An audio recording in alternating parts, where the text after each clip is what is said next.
Hotel McAlpin with its own orchestra and hospital.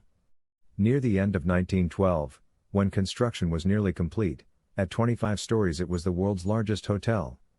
The Hotel McAlpin was designed with 2 gender-specific floors and a floor dubbed the Sleepy 16th for night workers.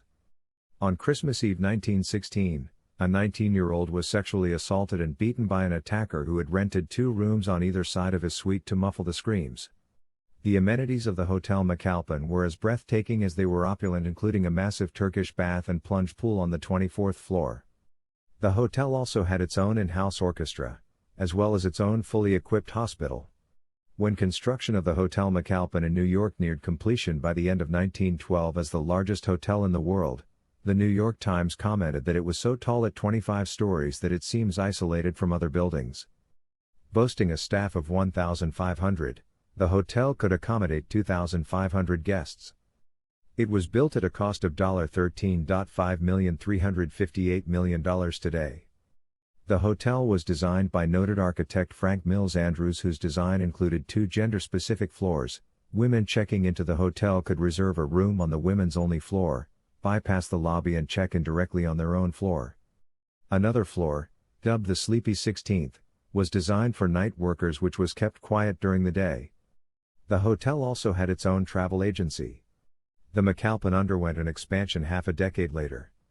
The owners had purchased an additional 50 feet of frontage on 34th Street 2 years early. The new addition was the same height as the original 25-story building, and provided an additional 200 rooms, 4 more elevators, and a large ballroom. A major refurbishment costing $2.1 million was completed in 1928, refreshing all the rooms, installing modern bathrooms and updating the elevators.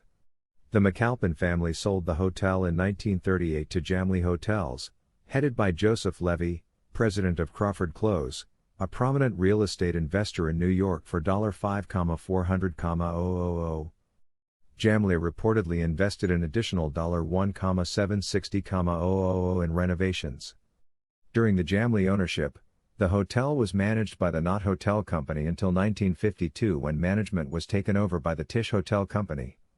On October 15, 1954, Jamley sold the hotel to the Sheraton Hotel Corporation for $9,000,000, and it was renamed the Sheraton McAlpin. Sheraton completely renovated the hotel 5 years later and renamed it the Sheraton Atlantic Hotel on October 8, 1959. Sheraton sold the hotel to the investing partnership of Saul Goldman and Alexander DiLorenzo on July 28, 1968 for $7.5 million, and it reverted to the Hotel McAlpin name. Sheraton briefly reacquired the hotel in 1976, through a default by the buyers, and quickly sold it to developer William Zeckendorf Jr., who converted the McAlpin to 700 rental apartments and named it the Herald Square Apartments. On Christmas Eve 1916, Harry K. Thaw, former husband of Evelyn Nesbit and the murderer of architect Stanford White, attacked 19-year-old Fred Gump Jr., in a large suite on the 18th floor. Thaw had enticed Gump to New York with a promise of a job, but instead sexually assaulted him and beat him repeatedly with a stocky whip until he was covered in blood. According to the New York Times, Thaw had rented 2 rooms on either side of his suite to muffle the screams. The next day, Thaw's bodyguard took Gump to the aquarium and zoo before the boy managed to escape. Gump's father sued Thaw for $650,000 for the gross indignities that his son suffered. The case was eventually settled out of court. In 1920, the McAlpin Hotel hosted what may have been the first broadcast from a New York hotel.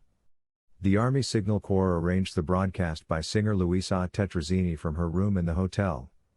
Tetrazzini, 1871-1940, was an Italian lyric coloratura soprano who had an enormous popularity in America from the 1900s-1920s.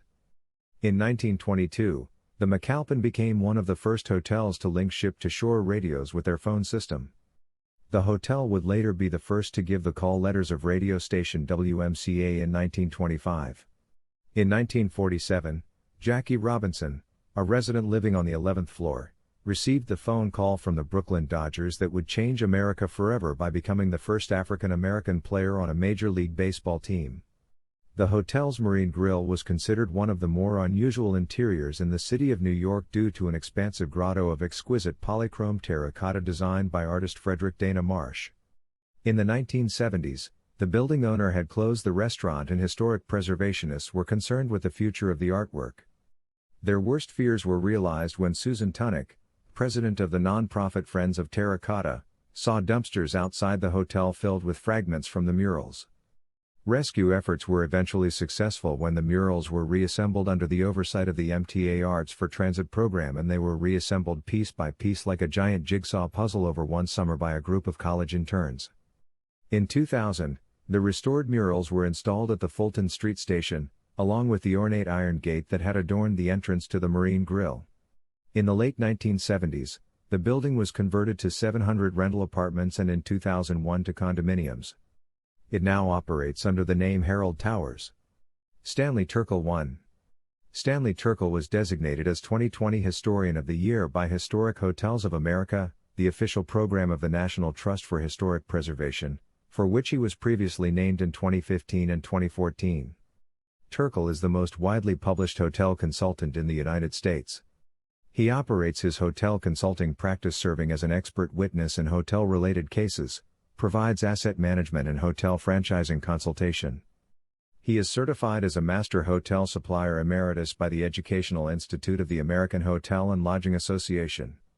Stan Turkel at AOL.com 917-628-8549. His new book Great American Hotel Architects Volume 2 has just been published.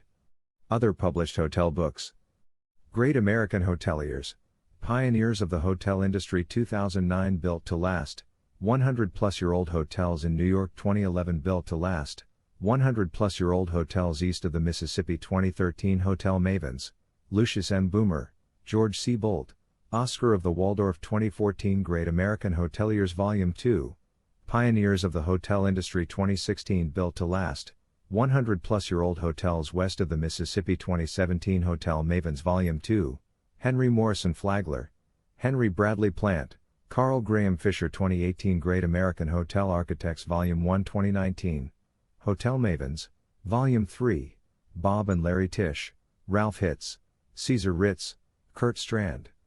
All of these books can be ordered from Author House by visiting www.stanleyturkel.com and clicking on the book's title. #RebuildingTravel